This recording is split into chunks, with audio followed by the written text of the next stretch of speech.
Kagulat World. Wait lang dahil ito na ang sandali na yumanig sa buong Southeast Asia at nagpatunga nga sa libu-libong taong Thai fans sa loob mismo ng kanilang teritoryo. Hindi lang ito basta laro ng tennis, kundi isang massacre na hindi inaasahan ng marami na magiging ganito kabilis at ganito kapait para sa panig ng Thailand. Sa loob ng mahabang panahon, ang pangarap na makuha ang gintong medalya sa women's singles tennis ay tila isang sumpa na hindi mabura-bura ng ating bansa. Isipin niyo, bago pa ipanganak ang karamihan sa mga Gen Z fans ngayon, huling naghari ang Pilipinas sa kategoryang ito noong 1999. 26 na taon na paghintay, 26 na taon na puro halos at sayang. Pero sa isang iglap, binago lahat ni Alexandra Alex. Iyalang takbo ng kasaysayan sa gitna ng init at tensyon sa 33rd SEA Games. Ang kanilang pambato na si Mananchaya Sawangkaew, nakilala bilang isang powerhouse at liamado dahil sila ang host nation, ay tila naging hamog lamang na natunaw sa tindi ng sikat ng ating Pinay pride. Hindi makapaniwala ang mga commentator at ang buong stadium nang makita nila ang scoreboard na tila isang bangungot para sa mga Thai. 6-1, 6-2. Isang nilampaso na masasabing kulang pa ang salitang iyon para ilarawan ang dominasyon ni Ayala.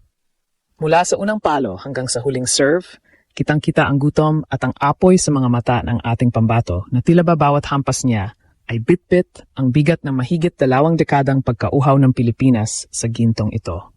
Habang ang Thailand ay umaasang makuha ang korona sa sarili nilang lupa, isang dalagitang may dugong Pinoy ang bumasag sa kanilang plano at nagpaiyak sa kanilang mga fans. Ito ang kwentong hindi lang tungkol sa score, kundi tungkol sa pagbabalik ng dangal ng Pilipinas sa world stage ng tennis. Ang dating pangarap lang, ngayon ay hawak na natin, at ang dating reyna ng Thailand, ngayon ay yumukod sa bagong emperatrice ng Asia. Handa na ba kayong malaman kung paano nga ba niluto at tinapos ni Alex Ayala ang laban na ito na nagpatahimik sa buong Thailand? Dahil ang susunod na detalye ay mas lalong magpapatindig ng balahibo nyo sa bangis ng ating pambato. Para sa mga hindi nakakaalam, ang 33rd SEA Games sa Thailand ay hindi lang naging battleground ng lakas, kundi naging entablado ng paghihiganti ng kasaysayan. Alam nyo ba na huling nakuha ng Pilipinas ang ginto sa women's singles noong 1999 pa sa pamamagitan ni Maricruz Fernandez? Isipin nyo, 2 dekada at 6 na taon ang lumipas bago tayo muling nakatapak sa tuktok ng podium sa kategoryang ito. At ang mas matindi pa, si Alex Ayala ay 6 na taon pa bago ipanganak noong huling beses tayong nagkampeon. Kaya naman, papasok pa lang ng ating pambato sa court ng National Tennis Development Center sa Nonthaburi. Alam mong hindi lang raketa ang dala niya, kundi ang pangarap ng isang buong bansa na matagal nang nauhaw sa ganitong klase ng tagumpay. Ang kalaban? Walang iba kundi ang home bet at world number 240 na si Mananchaya Sawangkaew. Sa papel, liamdo ang ating Alex Ayala dahil sa kaniyang top 50 ranking at karanasan sa Grand Slams. Pero iba ang usapan kapag nasa harap ka na ng libu-libong Thai fans na sumisigaw para sa kanilang pambato. Ang pressure ay tila isang nagbabagang bakal na nakapatong sa balikat ng kahit sinong atleta. Pero dito mo makikita ang kakaibang mentalidad ni Ayala. Habang ang buong stadium ay nag-aabang sa pagkakamali niya, si Alex ay tila isang machine na walang emosyong pumasok sa loob ng court. Ramdaman ka ba sa panig ng Thailand dahil kahit alam nilang magaling si Alex, hindi nila inakala na ganito kalupit ang ipapakita nito sa harap ng kanilang sariling mga kababayan. Sa simula pa lang ng laban, agad na pinatikim ni Alex ang kaniyang bagsik. Hindi pa man nakakabuelo ang mga Thai fans sa kanilang pag-cheer, agad na kinuha ni Ayala ang control. Ang bawat serve niya ay tila kidlat na hindi masabayan ni Sawangkaew at ang kaniyang mga forehand winners ay sadyang napakabilis para mahabol. Sa loob lamang ng ilang minuto, ang dating maingay na crowd sa Thailand ay unti-unting nanahimik. Para silang nanood ng isang masterclass kung saan ang kanilang pambato ay ginagawang dekorasyon na lamang sa loob ng court. Ang strategy ni Alex ay malinaw, huwag bigyan ng hinga ang kalaban. At totoo na, sa score na 6-1 sa unang set, parang sinampal ang buong hosting country sa bilis ng pangyayari. Pero akala ng marami ay doon na matatapos ang tensyon. Pagpasok ng second set, sinubukan ng Thailand na bumalik sa laro. Nakipagsabayan si Sawangkaew at nagawang itabla ang laro sa 2-2. Dito na pumasok ang mga controversial na line calls na sadyang nakakawala ng focus. May mga pagkakataon na ang bola ni Alex ay pasok na pasok pero tinatawag na out ng mga linesmen na naging dahilan para magkaroon ng palitan ng salita at kailangang palitan ang isang opisyal sa gitna ng laban. Ngunit sa halip na mawala sa huwisyo, lalong nag-alab ang laro ni Ala. Sa bawat maling tawag, isang mas malakas na palo ang isinusukli niya. Doon napatunayan na hindi lang skill ang meron ng ating pambato, kundi isang bakal na dibdib na hindi kayang tuminag kahit sa gitna ng home court cooking at matinding pressure.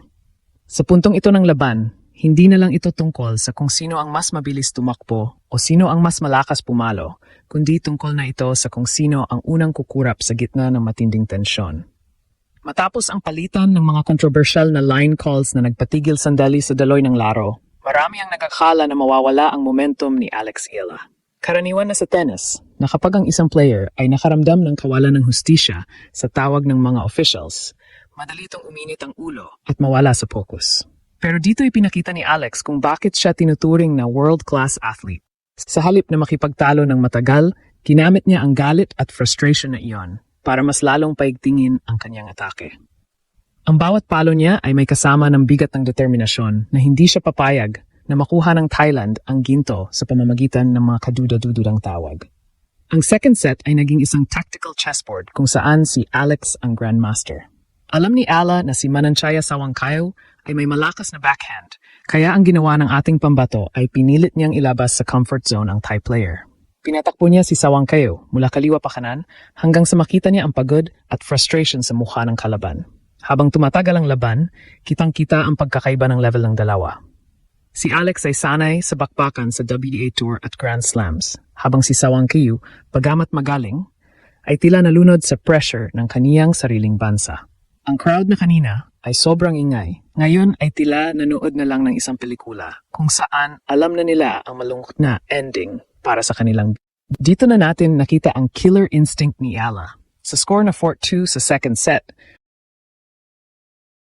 alam ni Alex na ito ang pagkakataon para tuluyan ng tapusin ang pangarap ng Thailand. Hindi siya nagpakita ng awa. Bawat serve ni Sawangkayo ay binabalik ni Alex ng may kasamang tindi na hindi na may balik ng Thai player. Ang mga drop shots ni Alex ay tila naging lason na dahan-dahang tumatapos sa laban. Sa bawat puntos na nakukuha ni Ala, maririnig mo ang malakas na sigaw ng iilang Pilipinong nandoon sa stadium na sapat na para tabunan ang katahimikan ng libo-libong Thai. Ramdam mo sa bawat swing ng raketa ni Alex na binubura na niya ang 26 na taon na paghihintay ng Pilipinas. Hindi lang ito tagumpay para sa kaniya, kundi tagumpay ito para sa lahat ng mga Filipina tennis players na nangarap na muling makita ang watawat ng Pilipinas na itinataas sa pinakamataas na pedestal ng Southeast Asian Games. Ang dominance ni Alex ay hindi lang statistical. Ito ay psychological. Giniba niya ang kumpiyansa ng Thailand sa loob mismo ng kanilang teritoryo.